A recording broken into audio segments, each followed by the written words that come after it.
Oi, tudo bem? Eu sou Miguel. Eu sou a Gabriele, do nono 1. E hoje nós vamos falar sobre o uso consciente da tecnologia.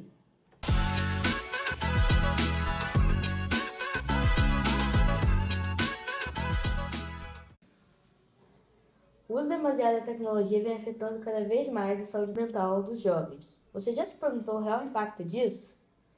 Para nos ajudar a responder essa pergunta, trouxemos um psicólogo, Heverson. Bom dia! Bom Bom dia. dia, Miguel. Bom dia, Gabriele. Eu sou o Heverson, sou psicólogo clínico e a minha ênfase de trabalho é com o público adolescente, dos 11 ao 18, mas também atendo adultos. E desde a minha formação, que foi uma formação no Unifeg, e eu formei há 3 anos atrás, eu já tinha um interesse muito grande pelo cuidado com adolescentes, até porque eu fui um adolescente que tive as minhas dificuldades, e em algum momento eu encontrei orientação para essas dificuldades, e aí fazer psicologia foi uma forma de repente, conseguir retribuir um pouquinho daquilo que um dia fizeram por mim. E é um prazer estar aqui conversando com jovens tão empolgados, né, em conversar sobre um tema que é tão atual, mas também que é tão presente e importante na nossa vida. E por que você decidiu seguir com essa carreira?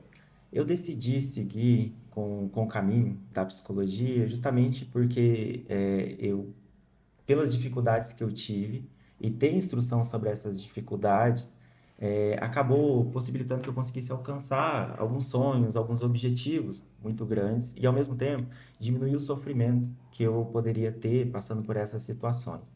E aí eu acabei escolhendo ser psicólogo, me encontrei nesse caminho, né? Mas principalmente, desde o começo, essa ideia de cuidar de adolescente já fazia parte da minha vida, até que a pesquisa do meu TCC foi sobre neurodesenvolvimento, que é algumas dificuldades que envolvem principalmente, né, que começam a aparecer nessas idades. E de lá para cá eu dediquei a cuidar de pessoas que passam por muita dificuldade. Dentre essas dificuldades, a gente tem uma influência muito grande das redes sociais e de um uso excessivo de celular. Entendi. E qual que é a sua opinião? O que você acha sobre o uso da tecnologia hoje em dia? Eu acredito que a tecnologia ela é uma coisa que veio para ficar, né? Não dá para a gente imaginar a nossa vida sem tecnologia mais. E não dá para a gente demonizar o uso, né? Tratar o uso como algo negativo.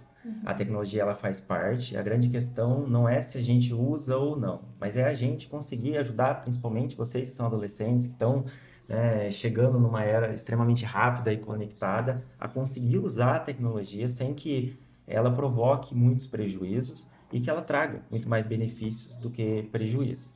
A ideia da tecnologia, da rede social, do celular, ela é uma ideia muito importante. O celular conecta as pessoas, né? Existem pessoas. Hoje em dia tudo é mais fácil, a gente consegue ter contato com amigos de muito tempo, a gente consegue ter o grupo no WhatsApp, a gente consegue interagir socialmente, também por ter tecnologia. A grande questão é que isso é para ser uma ferramenta a ser usada na nossa vida e não uma ferramenta que traga benefícios, né? E não uma ferramenta que traga dificuldades, que traga sofrimento. O mau uso de uma rede social, seja pelo excesso, seja usado de uma forma incorreta, pode prejudicar muito, muitas áreas da vida e aí aumentar o sofrimento. Certo. E você acha que talvez teria como ter um equilíbrio, reverter essa situação? Sim, eu acho que o uso consciente, né? A grande questão é a gente se perguntar, e eu recomendo muito isso para vocês e para quem estiver assistindo, se perguntar o que o celular está tirando da minha vida, o que está me atrapalhando, o que o celular está me atrapalhando. Uma das coisas que a gente pode ter, por exemplo, é o celular substituindo o tempo de estudo. Lembrem que o celular ele é extremamente prazeroso. O uso de rede social traz uma recompensa de curto prazo e a gente pensa bastante sobre isso na psicologia.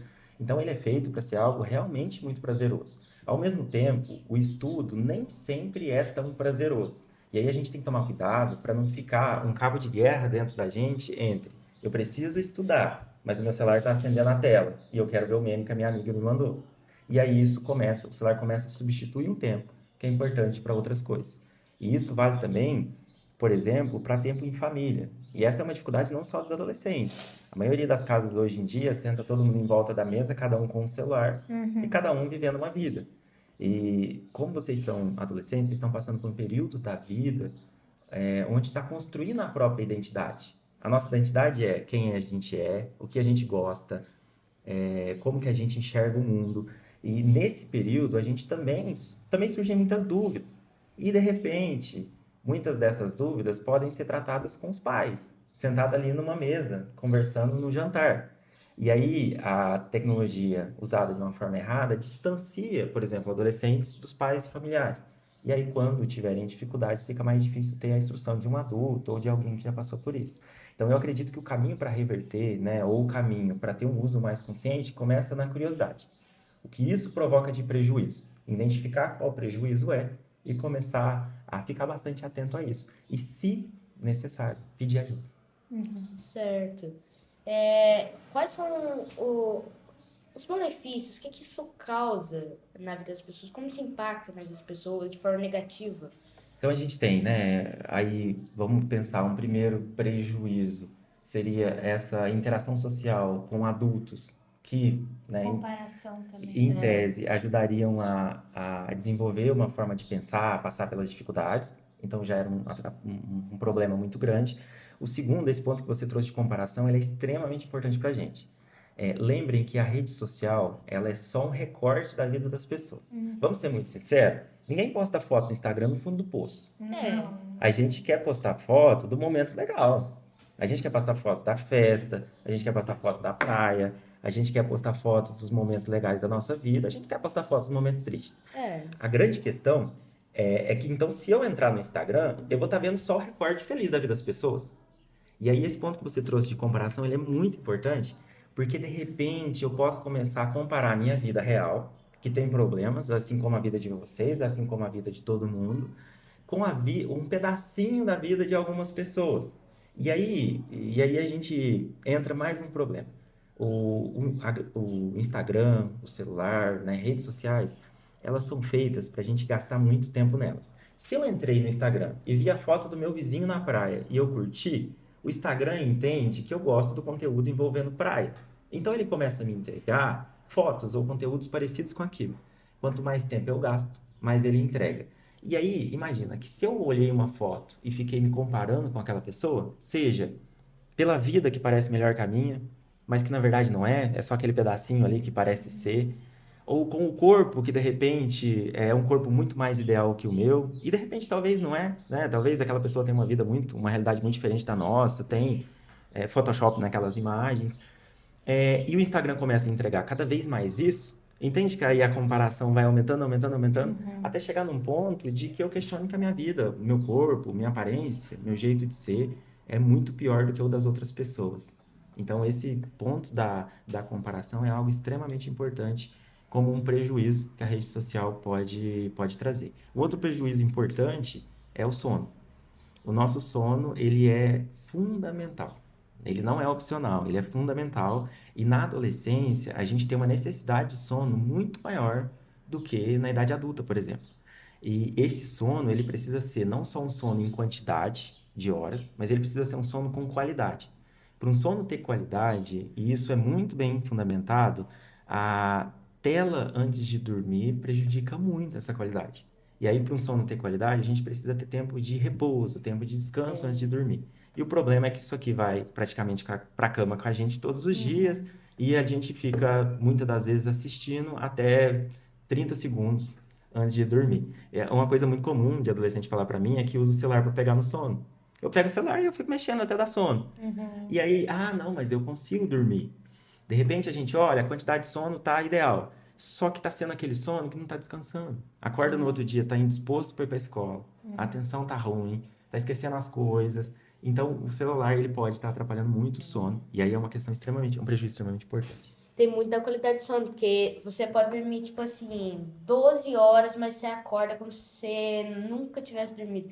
Uma vez aconteceu isso comigo, eu dormi muito tempo, mas acordei muito ruim. E tem muitas vezes que eu durmo, sei lá, começo a dormir 1 hora da manhã e acordo disposto quando dá 6 horas da manhã. Aí a gente tem que tomar cuidado com isso, né? Uma grande quantidade de sono não significa um sono bom. Ao mesmo tempo, uma pequena quantidade também pode não significar um sono tão ruim. Só que não é o ideal. Não é o Aí ideal. a quantidade ideal aí vai de 8 a 9 horas por noite. E esse sono, ele precisa ser um sono mais tranquilo possível. Hoje em dia a gente tem algumas coisas que ajudam isso, né? A gente tem alguns relógios, a gente tem algumas pulseiras que conseguem medir pelo aplicativo do celular como que foi a qualidade do sono. E isso pode ajudar muito a gente a fazer alguns ajustes e melhorar bastante a forma nossa de dormir. E o celular também afeta, assim, na hora de dormir, quando você vai dormir, você acaba demorando pra dormir, você não dorme de uma vez, parece que você não fica com sono. É que você vai mexendo. Às vezes dá sono, mas você não consegue dormir. É uma coisa muito ruim, é muito, assim, como é que eu posso falar? Negativo, muito chato. É porque eu acho que é isso que você vinha citando, né? A gente vai mexendo, né? E aí, ó pra ver, né? O que você disse. Eu sinto sono, muitas vezes sinto sono, mas não é um sono suficiente para dormir, ou no começo do sono não tem qualidade. Imagina que dentro do cérebro tá uma luta para entender se é dia ou é noite, porque tá muito cansado, precisa descansar. A gente tem células no fundo, né, do nosso cérebro, no fundo do nosso sistema de visão, que são responsáveis por perceber se é dia ou se é noite. Por isso que as pessoas muitas vezes têm jet lag. Jet lag, quando a gente sai de país que muda de fuso horário, as pessoas continuam dormindo no fuso horário passado. Porque o cérebro ele leva um tempo para entender e habituar com a rotina, se é dia ou é noite. E grande parte dessa habituação vem dessas células que percebem luz. Imagina que na maior parte da história da humanidade não tinha uma luz 10 horas da noite, né? Isso começou há algumas décadas atrás. Vamos pensar em 1990? É. Quando escurecia, quando ficava de noite, as luzes iam diminuindo. Algumas cidades, se tinha alguma luz, algum lugar, se tinha alguma luz, era aquelas luzes amarela, fraquinha. Então, o cérebro ele já ia entendendo que a noite é hora de dormir. Até por isso, né, naquela época, dormia muito mais cedo. O que acontece hoje em dia é que, como tem luz para todo lado, a gente consegue estender o horário de dormir cada vez para mais tarde. E aí isso vai trazendo muitos prejuízos, né? Então fica um conflito dentro da gente. Eu tô cansado, mas ainda tem uma luz. Eu durmo ou não durmo? E aí, ao mesmo tempo, tem um prazer, né? Tá prazeroso ficar passando os vídeos ali. E aí, eu vou ficar mais 5 minutos. Aí a gente ficou meia hora. Nossa, já foi meia hora. Agora já vou ficar mais um pouco. E aí, de repente, o nosso sono foi muito prejudicado. Saindo aqui, indo de sala em sala perguntando, muitas das pessoas, elas usam o Instagram, assim, e se comparam. Elas usam o Instagram, veem outras pessoas no Instagram, e ninguém... Não existe como que eu posso dizer? Não existe uma forma de mediar isso do Instagram, porque o Instagram, ele é feito justamente para isso. Então, deveria existir uma forma da gente, por exemplo, diminuir isso. Só que sem... Equilibrar. equilibrar. Aí entra a parte da curiosidade, né? Por isso que eu acho que é tão importante a gente estar tendo essa conversa, né? Para despertar a curiosidade sobre, né, o uso, os prejuízos desse uso. A gente precisa ser curioso sobre o que está acontecendo com a gente. E outra pergunta que a gente precisa se fazer, principalmente vocês como adolescentes, mas adultos também, né? Eu consigo controlar o meu uso do celular ou não? Eu uso o celular quando eu quero ou o celular eu uso ele sempre que ele quer? Porque muitas das vezes o celular ele vai tomando tanto espaço na nossa vida que o uso dele fica até automático. E imagino que vocês já passaram por isso. Às vezes a gente pega o celular e está mexendo e a gente nem percebe que está mexendo. Fala assim, "Ué, por que que eu estou fazendo isso?" Muitas vezes a gente até assusta, isso vira um hábito, fica automático. Então a grande questão para limitar ou para melhorar isso seria conseguir perceber se o uso do celular está sendo escolha ou virou um hábito, né? E tá automático na vida prejudicando outras coisas. E como é que a gente faz isso? Como é que a gente desperta essa curiosidade nas pessoas? Porque a maior curiosidade na vida das pessoas atualmente não está relacionada a como ela está vivendo, se ela está vivendo de forma sustentável. Ela está mais direcionada sobre prazeres momentâneos.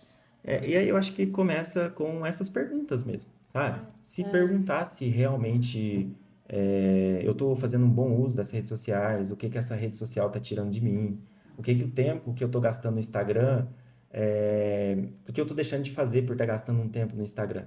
E vamos ser sinceros, muitas vezes a gente está deixando coisas que são importantes, a gente está deixando tempo de estudo, a gente está deixando tempo de sono, a gente está deixando tempo com conversa, com familiares que são referências na nossa vida e que pode ajudar, inclusive, a gente a tomar algumas decisões, né?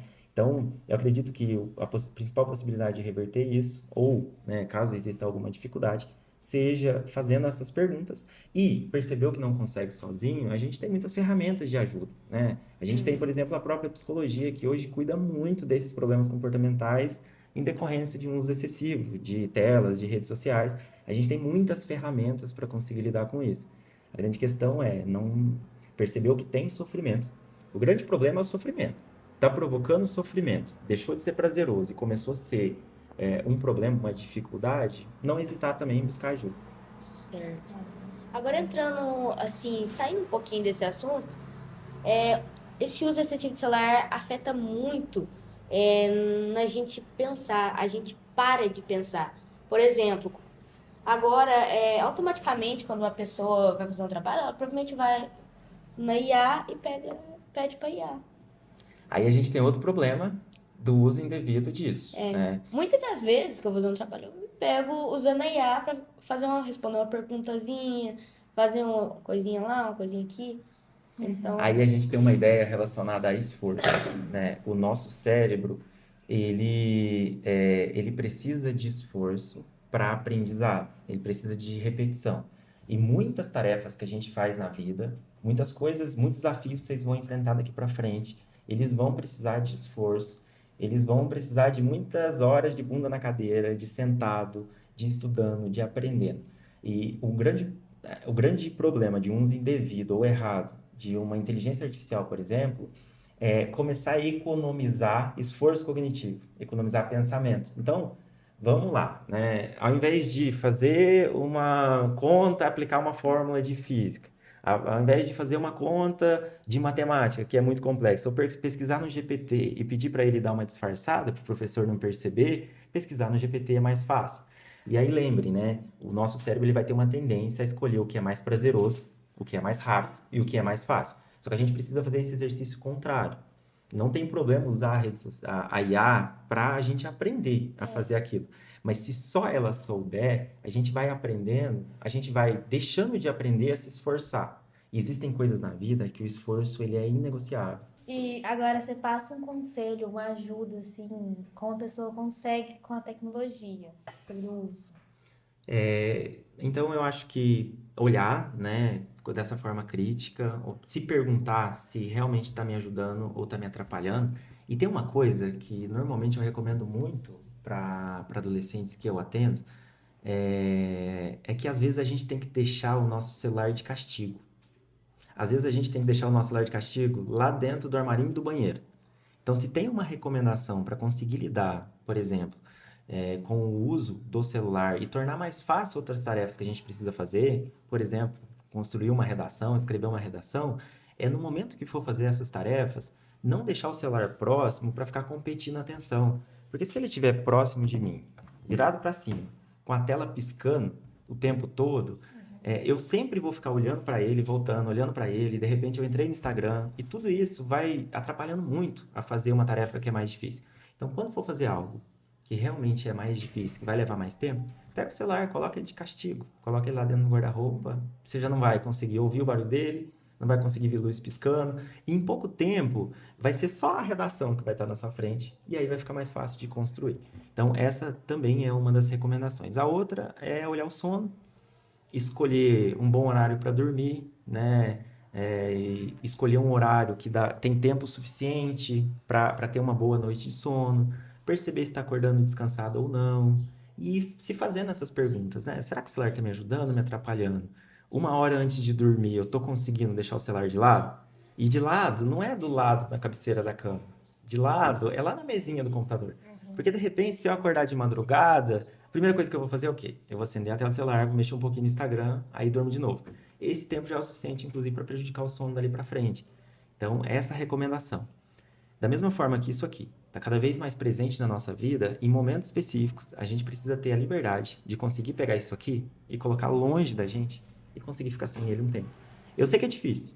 Eu sei que muitas vezes quando a gente sai de casa sem o celular, imagina se vocês já passaram por isso, é como se a gente tivesse esquecido um pedaço da gente para trás. Parece que, né, a gente coloca a mão no bolso o tempo inteiro e tudo mais. mas às vezes a gente precisa que ele não esteja do nosso lado. Uma coisa é a gente acreditar que a gente consegue controlar o uso. A outra coisa é a gente deixar ele do nosso lado piscando e isso atrapalhando a gente, né? Vira um cabo de guerra muito grande dentro da gente. Então, também uma recomendação é nos momentos de fazer algumas coisas difíceis, que leva tempo, que exige esforço, deixar isso longe da gente, Uma, longe co- de vocês. uma coisa que eu faço bastante pra burlar isso é pôr uma música. Enquanto vou fazer uma tarefa, dobrar uma roupa, vou lavar uma louça, fazer alguma coisa, alguma tarefa chata, eu ponho uma música. E eu vou fazendo e escutando a música e isso me ajuda a desfocar da tarefa ruim e eu continuo fazendo. Aí tem que tomar cuidado só com uma coisa, né? Essa música vai puxar sua atenção? Porque se for uma música que você gosta, ou uma entrevista, ou um podcast, ou um vídeo que você gosta, ele vai puxar a sua atenção, primeiro porque ele é mais prazeroso. Vamos comparar com o exemplo da redação. Se eu estou fazendo uma redação e eu coloco um vídeo de um podcast aqui, o podcast e o que eles estão falando é mais curioso e é mais interessante do que a redação. A minha atenção vai para o podcast e aí atrapalha o desempenho na redação. A gente tem alguns estilos musicais que normalmente ajudam, inclusive, né? Só que são estilos musicais ou são tipos de música que normalmente não tem muitos detalhes, não fica chamando a atenção da gente. Então eu recomendo mais esses quando vocês precisarem fazer uma tarefa que vocês precisam concentrar. A gente tem alguns no YouTube, por exemplo, que chama Lo-Fi, Ruído branco. que são alguns tipos de sons que não necessariamente puxam a atenção da gente tanto para aquilo. Mas a primeira recomendação minha é nada, né? Primeiro, o meu caminho mais ideal seria sem um ruído, para ficar a atenção focada só naquilo que está fazendo, no momento presente, naquilo que está realizando. E perceber o que funciona para algumas tarefas, por exemplo, lavar louça e tudo mais, coloca um som de fundo, uma tarefa de fundo, mas algo que não tira a sua atenção daquilo que está fazendo. Até porque se eu ficar concentrado em entender o que eles estão falando no podcast e fazer uma tarefa do meu dia a dia, por exemplo, de repente eu perdi a toalha, não sei onde eu pus. Por quê? Porque minha atenção estava em outro lugar. E lembrem-se, muita gente fala, né, que consegue fazer duas, três coisas ao mesmo tempo. Na verdade, a nossa atenção ela pode se dividir, né, em mais de uma coisa, só que ela começa a ficar pequena para cada uma dessas coisas. Se eu estou fazendo a redação e ao mesmo tempo a minha atenção está na música que está tocando, a minha atenção está dividida entre os dois. E aí eu vou ter prejuízo na escrita da redação, né? Então a minha recomendação é nada em tarefas difíceis e chatas, o máximo concentrado naquilo.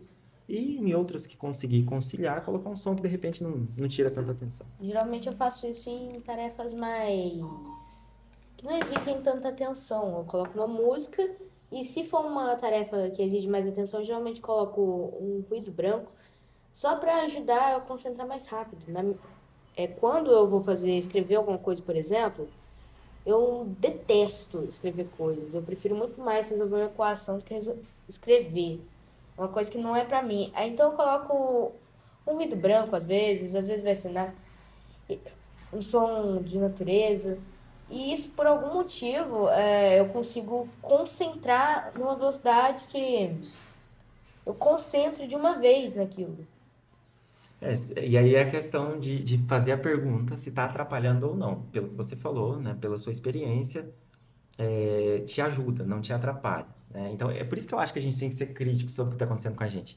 Isso que eu estou usando, está me atrapalhando ou não? A gente tem que ficar fazendo essas perguntas, sabe? E no seu caso, por exemplo, como você citou, está te ajudando, né? A recomendação que eu tenho em relação à atenção é que se ficar dividido em duas coisas, vai prejudicar em algum momento. Só que isso depende de pessoa para pessoa. Tem pessoa que pode ajudar, só que tem pessoa que pode ser extremamente prejudicial. Tem pessoa que realmente não consegue. Sim. Quais são as alternativas que você acha que pode substituir o uso de tela? Eu acredito que aquilo que traga prazer no dia a dia, né, e que seja um prazer que não necessariamente a gente encontra atrás de uma tela. Tem muita coisa que é prazerosa no nosso dia a dia que a gente acaba deixando de lado e substitui pelo celular. Por exemplo, algum hobby, praticar algum exercício, uma atividade física. São coisas que a gente consegue ter benefícios e ao mesmo tempo não ter os prejuízos que um uso excessivo de tela pode ter. Então eu recomendaria hobbies, tempo com a família, né? Quanto de tempo com a família a gente diminui para estar usando o celular. Eu recomendaria também tempo de estudo, ter uma rotina de estudo, Estabelecer um período durante o dia, num período que antes a gente estava usando o celular, mas um período que a gente vai dedicar para aprender, por exemplo, sobre redação, sobre critérios de uma boa redação, é, e, e ir estruturando a nossa rotina e colocando algumas coisas que vão além de um uso de tela. Muitas das vezes a nossa rotina é dividida, né? Imagino que vocês, como adolescentes, entre a escola, né, e depois um grande uso de tela. Nesses períodos, colocar um tempo, ó, durante meia hora em tal dia, eu quero fazer uma atividade física, eu quero fazer uma caminhada, eu quero ir na academia, quero correr, eu quero fazer alguma coisa. Nesse outro tempo aqui, nessa outra uma hora, eu quero dedicar a arrumar meu quarto e colocar isso na rotina, né? De repente até organizar um, um material, organizar horários para isso. E ir substituindo o tempo de tela para atividades do dia a dia que podem ajudar muito, né? E dentre elas, hobbies. Certo. Para encerrar com chave de ouro, nós propomos um desafio. Nós queremos que durante uma semana, pelo menos uma horinha, você substitua seu tempo de tela por alguma atividade, por exemplo, jogar bola, sair para conversar com os amigos, conversar com a família, alguma coisa que você goste, ler um livro talvez. E depois você compartilha com a gente, né? Falando se a experiência foi boa, o que que você achou, se foi uma coisa boa que você experimentou. E, né? E também o negativo. Se deu ruim, se alguma coisa foi ruim para você, compartilha também. É muito bom saber a opinião de vocês sobre isso. E por hoje é só. Muito obrigado pela presença, por assistir até o final e até mais.